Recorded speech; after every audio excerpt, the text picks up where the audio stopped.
Για να δούμε πώς λειτουργεί η κάρτα πελάτη μέσα στις αγορές, πατάμε το μενού κινήσεις και συνταγές.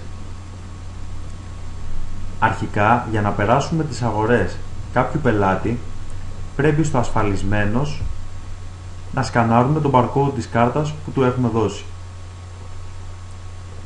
Την πρώτη φορά που θα χρησιμοποιήσουμε τη διαδικασία της κάρτας πελάτη, αν σκανάρουμε το barcode της κάρτας και δεν εμφανιστεί το όνομα, παρότι εμείς έχουμε καταχωρήσει στην καρτέλα πελάτη το συγκεκριμένο barcode, τότε πρέπει να κάνουμε την εξής ρύθμιση. Επαναλαμβάνω, αυτό ισχύει την πρώτη φορά. Επιλέγουμε από το μενού παράμετροι, παράμετροι εφαρμογής, φίλτρα χρήσης και παράμετροι αναζήτησης.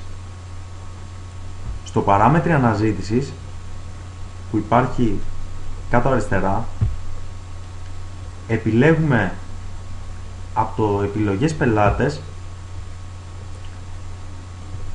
κάρτα μέλους, το μεταφέρουμε στο δεξί μέρος και το ανεβάζουμε επίπεδα έως ότου εμφανίζεται πρώτο.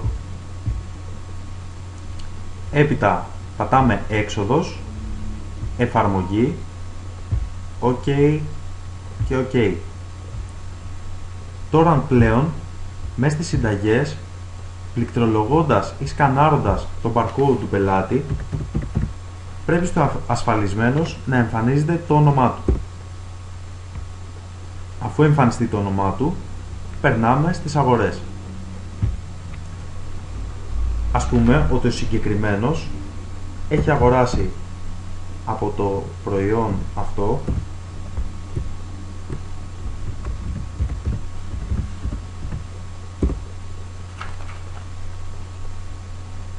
μια συγκεκριμένη ποσότητα, ας πούμε 3 τεμάχια.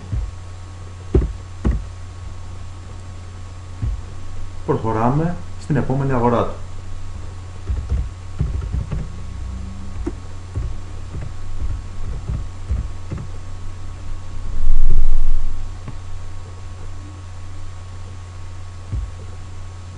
Ας πούμε ότι από το συγκεκριμένο προϊόν έχει πάρει 2 τεμάχια. Προχωρώντας παρακάτω, βλέπουμε ότι μας έχει πετάξει ένα μήνυμα για τους πόντους του και μας ενημερώνει ότι οι τρέχοντες πόντοι είναι 143.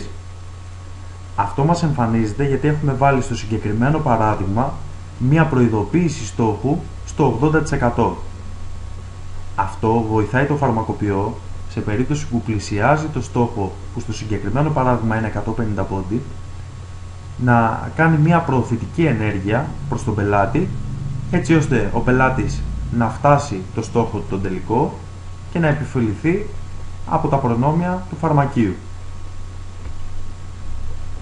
Πατάμε έξοδος και είτε συνεχίζουμε τις αγορές αν έχει και άλλα προϊόντα, έτσι, είτε καταχωρούμε την αγορά του πατώντας F3. Αν θέλαμε να κόψουμε απόδειξη και να καταχωρηθεί η κίνησή του, πατούσαμε το F12. Στο συγκεκριμένο παράδειγμα επιλέγω μία απλή αποθήκευση.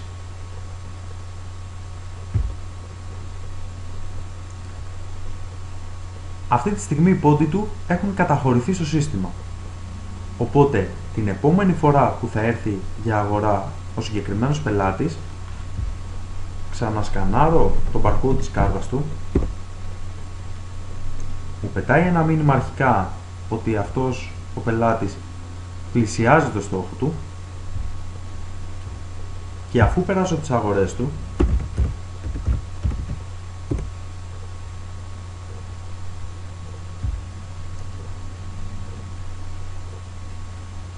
αν τελικά έχουμε ξεπεράσει το όριο των πόντων,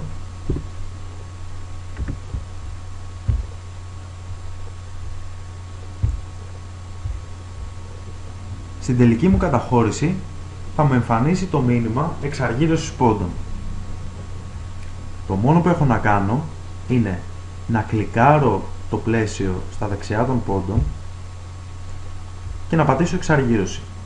Αυτόματα από το σύνολο των πόντων θα αφαιρεθεί ο στόχος, οι 150 δηλαδή. Έτσι θα μείνει ένα υπόλοιπο 52 πόντων.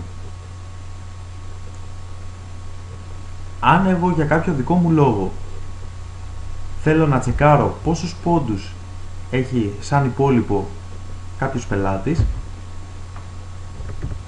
σκανάρω τον barcode του στο ασφαλισμένος και στο πεδίο bonus μπορώ να δω πόσους πόντους έχει σαν υπόλοιπο. Αν επίσης, παρότι δεν έχει κάνει κάποια αγορά, εγώ επιθυμώ να εξαργυρώσω τους πόντους αυτούς ούτως ώστε να μηδενιστεί το υπόλοιπό του, αφού έχω σκανάρει το barcode της κάρτας, επιλέγω το κουμπί CK από το επάνω μέρος, κλικάρω το κενό πεδίο και πατάω εξαργύρωση. Οπότε και μηδενίζονται οι πόντοι του πελάτη.